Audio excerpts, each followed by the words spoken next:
The National Weather Service in Memphis has issued a severe thunderstorm warning for southwestern Mississippi County in eastern Arkansas, northern Crittenden County in eastern Arkansas, southeastern Cross County in eastern Arkansas, southwestern Tipton County in West Tennessee, northwestern Shelby County in West Tennessee, until 4 p.m. Central Daylight Time.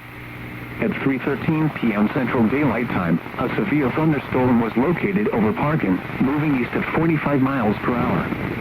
Hazard, 60 miles per hour wind gusts and half-dollar-size hail. Source, radar indicated. Impact, hail damage to vehicles is expected. Expect wind damage to roofs, siding, and trees.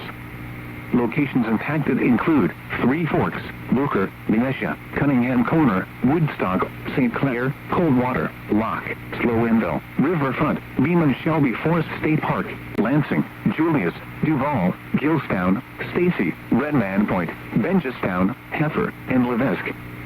For your protection, move to an interior room on the lowest floor of a building. A tornado watch remains in effect until 8 p.m. Central Daylight Time for eastern Arkansas and West Tennessee. Repeating, a severe thunderstorm warning has been issued until 4 p.m. Central Daylight Time for the following counties in Arkansas, Crittenden, Cross, and Mississippi, and the following counties in Tennessee, Shelby and Tipton.